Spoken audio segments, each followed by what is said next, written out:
सूरत माइदा का दूसरा रुकू सूरह माइदा की आयत नंबर 6 और छठे पारे का छठा रुकू।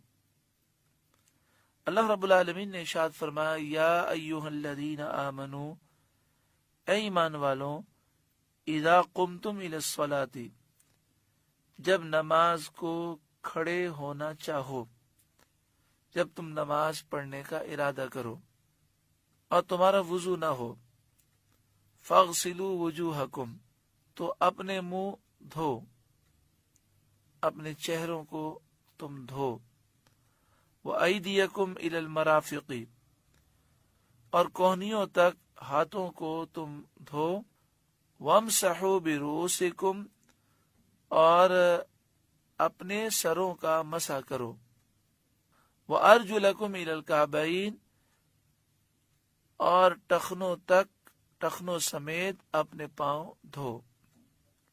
इस आयत करीमा में वुजू के मसाइल बयान किए गए और ये बयान किया गया फराइज़ वुजू 4 हैं। सैयद आलम सल्लल्लाहु अलैहि वसल्लम और आपके सहाबाए किराम हर नमाज के लिए ताज़ा वुजू के आदी थे।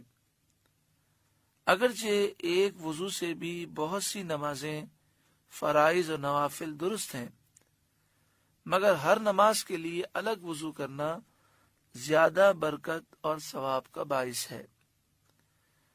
बाद मुफस्सिरीन का कौल है कि इब्तिदाए इस्लाम में हर नमाज के लिए अलग वुजू करना फर्ज था, बाद में मनसूख किया गया।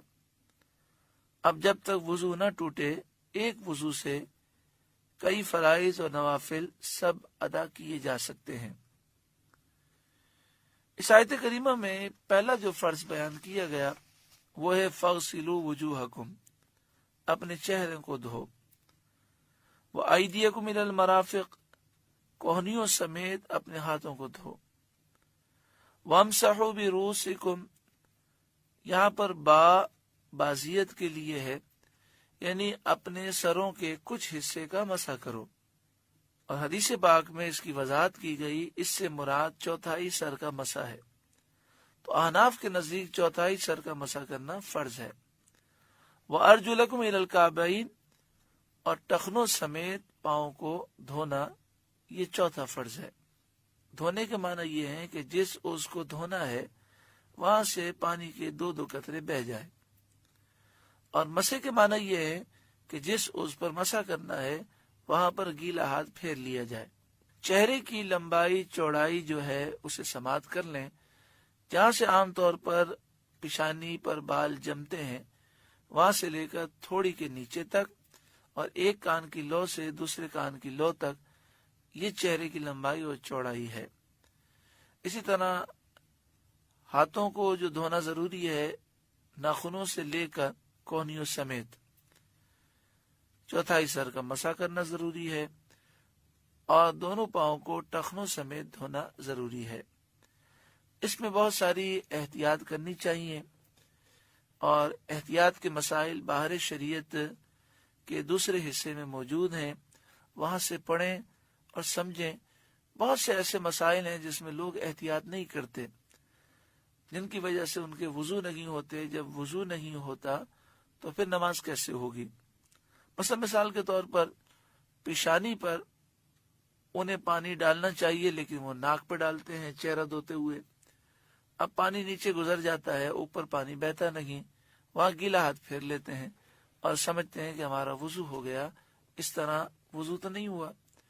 इसी तरह जिन आज़ा को धोना जरूरी है वहां बहुत सी जगह पानी के गुजरने से रह जाती हैं।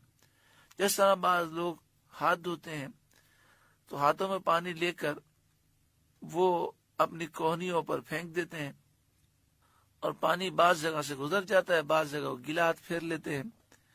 इस तरह के बहुत सारे मसाइल हैं। तो अपनी नमाज को दुरुस्त करें, बाहर शरीयत के दूसरे हिस्से का मुताला करें जहां पर वुजू के मसाइल भी हैं, और उसमें जो गलतियां होती हैं उसकी निशानदही भी की गई है। आगे शायद फरमाया, व इन कुंतुम जुनुबन फत्तहरू, और अगर तुम्हें नहाने की हाजत हो तो खूब सुथरे हो जाओ। غسل کرنا کب فرض ہوتا ہے، اس کے مسائل بھی باہر شریعت کتاب کے دوسرے حصے میں آپ دیکھیں اور سمجھیں۔ جب غسل فرض ہو جائے تو پھر غسل میں 3 چیزوں کا کرنا ضروری ہے۔ نمبر 1 کلی کرنا، نمبر 2 ناک میں پانی چڑھانا، اور پورے جسم پر پانی بہانا۔ کلی کرنے میں احتیاط کرنی چاہیے، دانتوں کے درمیان کوئی ایسی جگہ نہ ہو جہاں پر پانی نہ گزرے، اس طرح پھر کلی نہیں ہوگی۔ تو جب غسل فرض ہو تو دانتوں کے درمیان اگر گوشت کے ریشے پھنسے ہوں تو اسے خلال کے ذریعے جدا کریں اور اچھی طرح کلی کریں۔ غرغرہ کرنا غسل میں فرض نہیں بلکہ مستحب ہے۔ اسی طرح ناک میں پانی چڑھانا، تو ناک کی جہاں تک نرم ہڈی ہے وہاں تک پانی چڑھانا ضروری ہے، اور ناک کی جڑ تک پانی پہنچانا یہ غسل میں فرض نہیں بلکہ مستحب ہے۔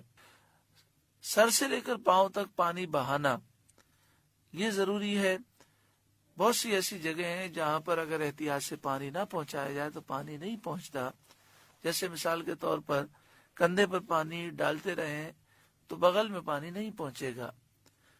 اس طرح کی بہت ساری احتیاطیں ہیں جو باہر شریعت کے دوسرے حصے میں لکھی ہوئی ہیں۔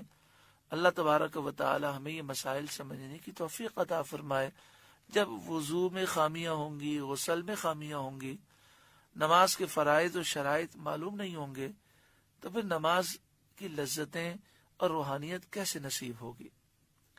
وَإِن كُنتُم مَرْضَىٰ، اور اگر تم بیمار ہو، او علی سفر، یا سفر میں ہو، او جاء احد منکم من الغائط، یا تم میں کوئی قضائے حاجت سے آیا ہو، یعنی اس کا وضو ٹوٹا ہوا ہو، او لامستم النساء، یا تم نے عورتوں سے صحبت کی ہو یعنی غسل فرض ہو، فلم تجدوا ماء، اور ان صورتوں میں پانی نہ پاؤ، فتیمموا صعیدا طیبا، تو پاک مٹی سے تیمم کرو، فامسحوا بوجوہکم وایدیکم منہ، تو اپنے منہ اور ہاتھوں کا اس سے مسح کرو۔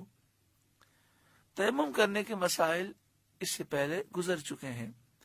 مزید تفصیل جاننا چاہیں تو باہر شریعت کے دوسرے حصے کا مطالعہ فرمائیں۔